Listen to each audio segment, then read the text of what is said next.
Hi, I'm Andy Temte, and welcome to Money Lessons. Join me every Saturday morning for bite-sized lessons that are designed to improve financial literacy around the world. Today is April the 11th, 2026. Last week, we covered stock splits, reverse stock splits, and share buybacks, the ways that companies change their share structure. Buybacks, we learned, are one way that companies return excess cash to shareholders. Today, we're exploring the other method, dividends. But what is a dividend? A dividend is a cash payment a company makes to its shareholders drawn from the company's profits or its reserves. If you own shares on the right date, the company sends you money deposited directly into your brokerage account simply for being an owner. But here's the critical distinction that we touched on 2 weeks ago. Unlike bond interest, which is a contractual obligation backed by a legal agreement, dividends are entirely discretionary.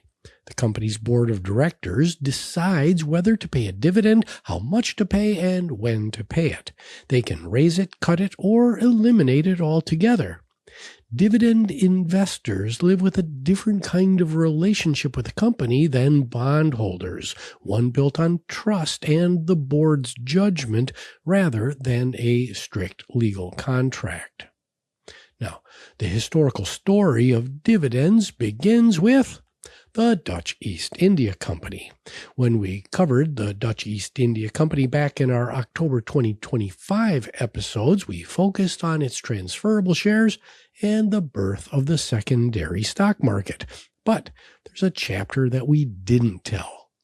The Dutch East India Company was founded in 1602 and quickly became enormously profitable. Shareholders expected to share in those profits, but the company's directors wanted to reinvest everything. More ships, more warehouses, more trading posts across Asia.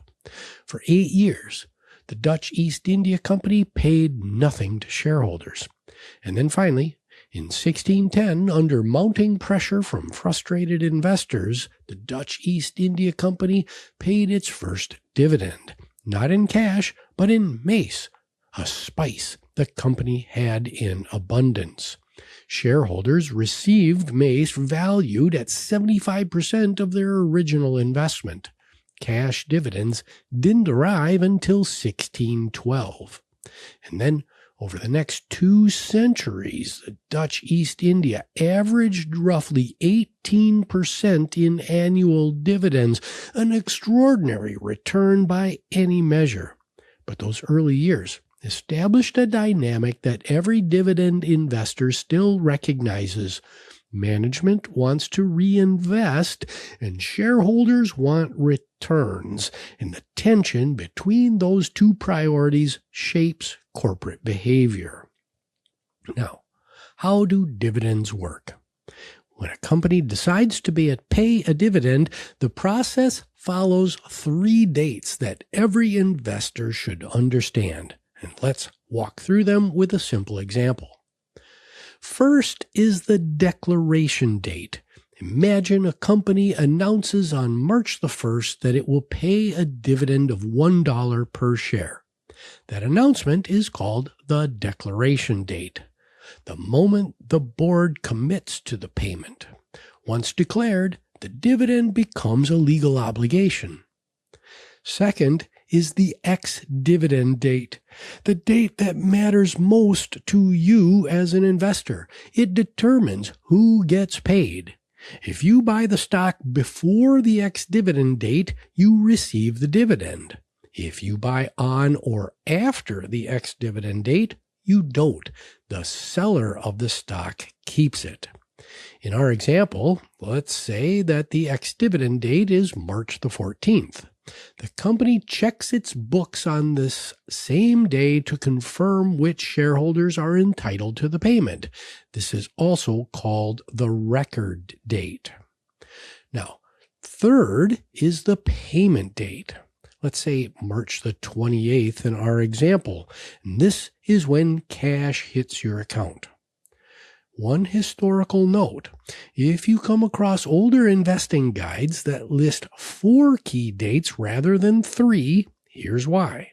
Until May of 2024, stock trades took 2 business days to settle under what was called T+2 settlement. The ex-dividend date was set 1 business day before the record date to give trades time to clear, making them 2 distinct dates. When the Securities and Exchange Commission shortened settlement to 1 business day, now called T+1, the ex-dividend date moved forward to match the record date, effectively merging the 2. Now, here's a practical detail worth noting. Stock prices typically drop by roughly the amount of the dividend on the ex-dividend date. The company is about to send cash out the door, so its value decreases by that amount. The dividend isn't free money, it's a transfer of value from the company to you, the shareholder. Now, how do we measure the return from dividends? Dividend yield tells you how much return a stock generates from dividends relative to its price, and the calculation is straightforward. Divide the annual dividend per share by the stock's current price. If a company pays $4 per year in dividends and the stock trades at $100, the dividend yield is 0.04 or 4%. If the stock price rises to $200 while the dividend stays the same, the yield drops to 2%. This is the same inverse relationship between price and yield that we explored in our bond series, just applied to equities instead of fixed income. One important clarification to note: even though the dividend yield is expressed as a percentage, it is not an interest rate. Bond interest, again, is a contractual obligation. The company must pay it or face default.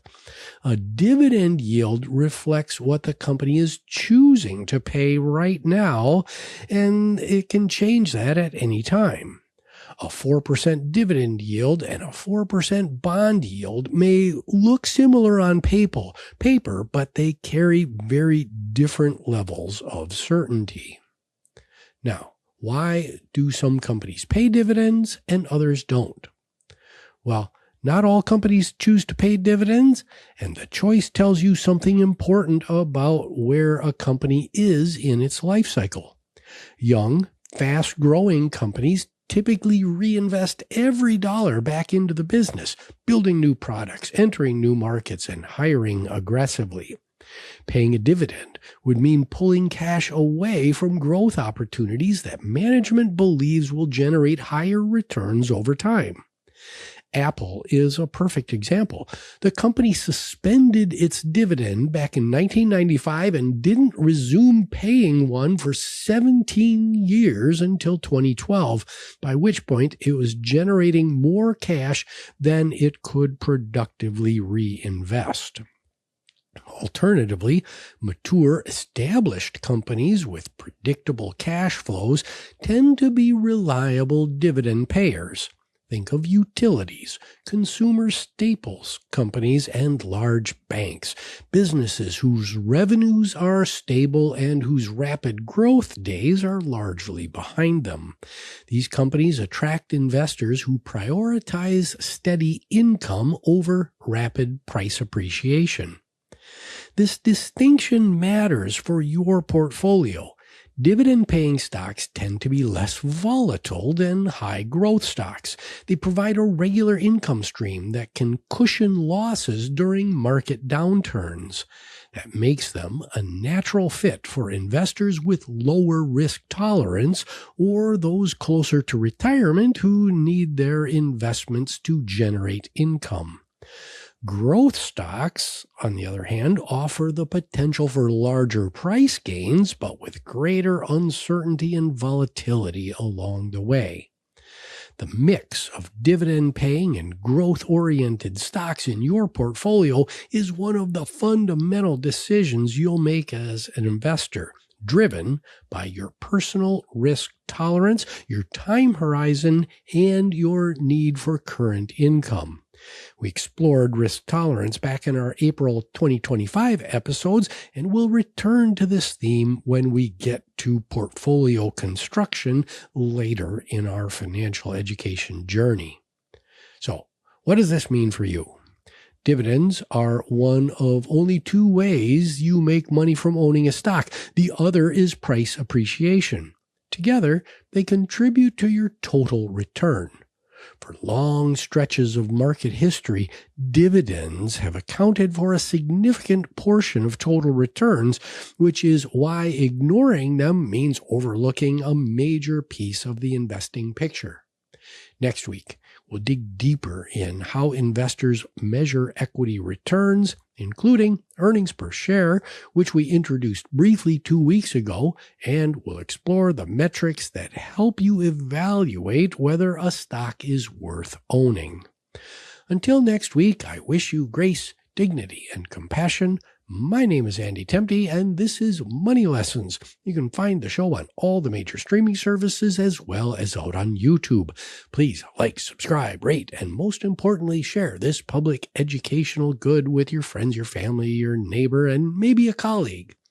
The show is produced by Nick Temte, and we'll see you next week on Money Lessons.